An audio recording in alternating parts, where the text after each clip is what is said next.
Those eligible include, in addition to meeting the requirement of 6 months after the second shot, those people are 65 years or older, adults 18 and over with certain underlying health conditions like diabetes and obesity, and those who are at increased risk of COVID-19 because of where they work or where they live, like healthcare workers, teachers, grocery store workers.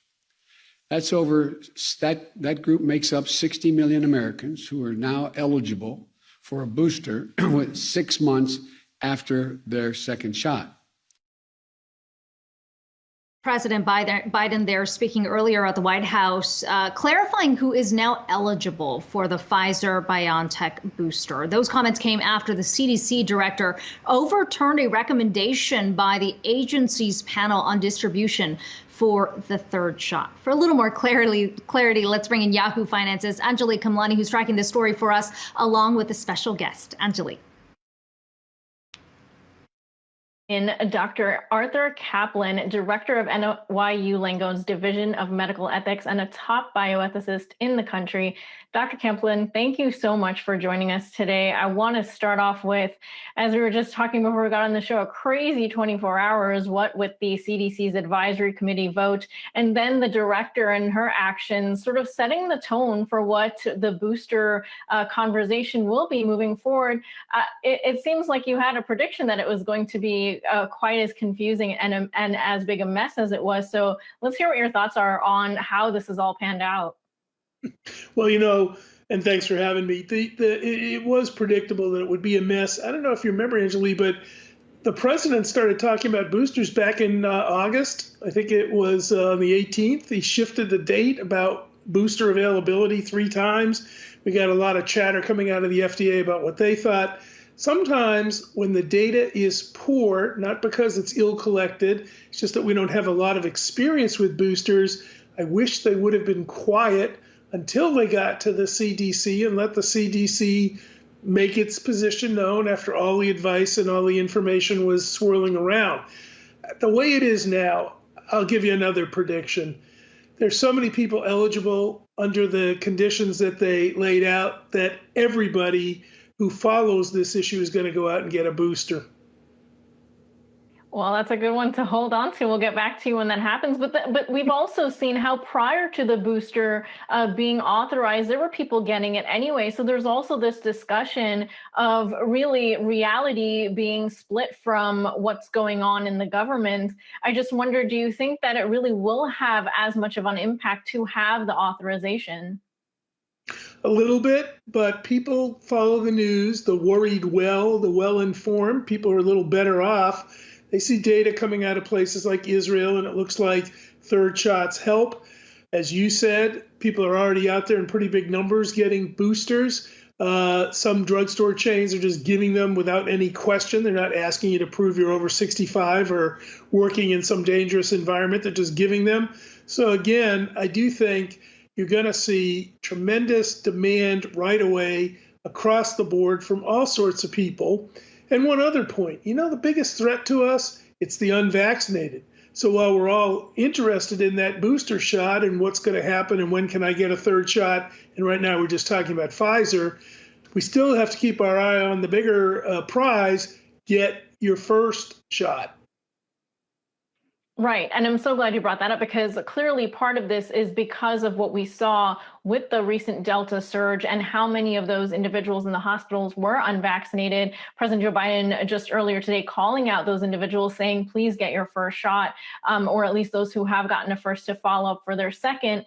Is this move going to help if we do in fact face another surge? Do we anticipate that it's going to be just as bad? Well, let me add in one other variable. We all have to go out and get our flu shots. Flu wasn't bad last year. We all stayed home. A lot of people masked. There weren't people running around on subways and buses. Flu took a holiday. Flu's ready to return. We're really talking about a need to get the unvaccinated their COVID shot and everybody to get their flu shot. Were more people to do both of those things, I think we could have a better winter. There are a lot of people vaccinated. That's great. Some people have gotten the disease. That's too bad. Kids may become eligible in the next month or two down to age 5. That would be great. Some of us will have boosters, stronger immunity there. I think that I'm going to predict that will make for a better season than we saw last year. Definitely. Well, and on the point of the fact that this is all really just a discussion around of Pfizer's booster, and we still have to have sort of a repeat process for Moderna and Johnson & Johnson based on when that data comes in.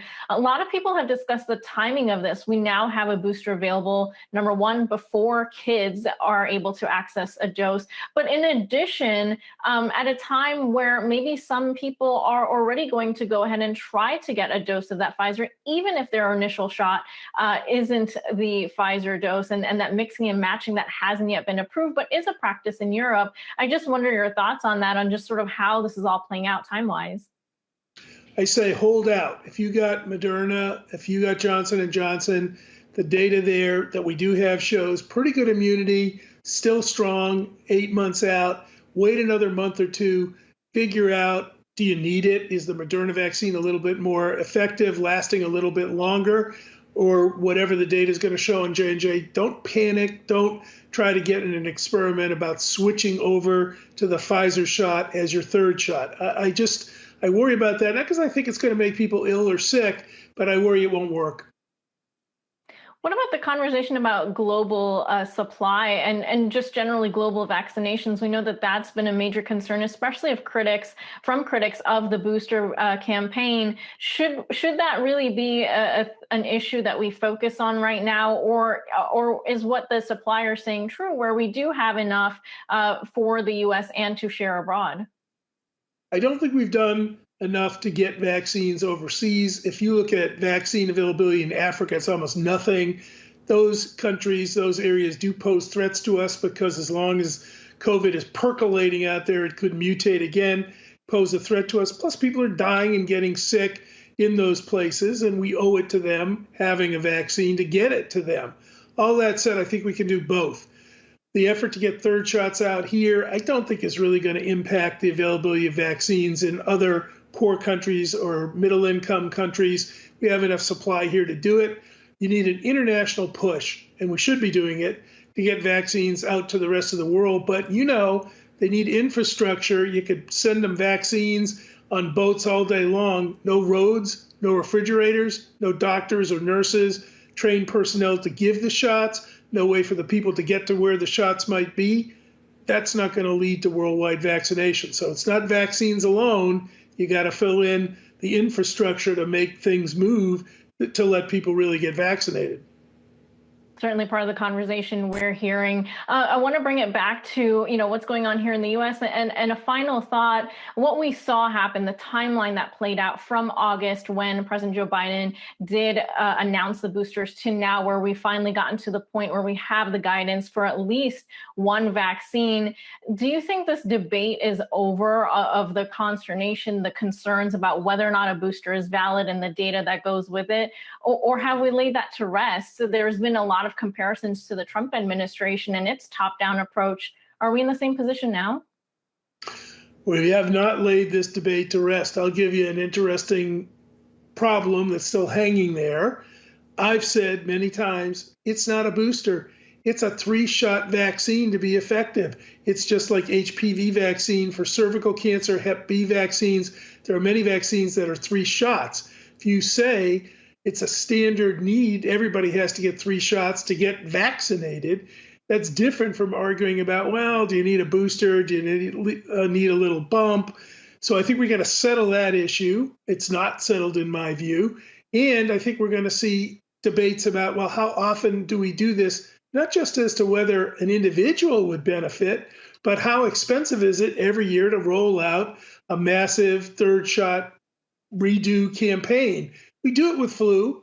It hasn't proved particularly effective. Most people don't get their flu shots. What would it take to really get this going in a serious way if we have to take this shot every year? Big, big challenge. Definitely. Well, we'll have to leave it there. Dr. Arthur Caplan, Director of NYU Langone's Division of Medical Ethics, thank you again for joining us.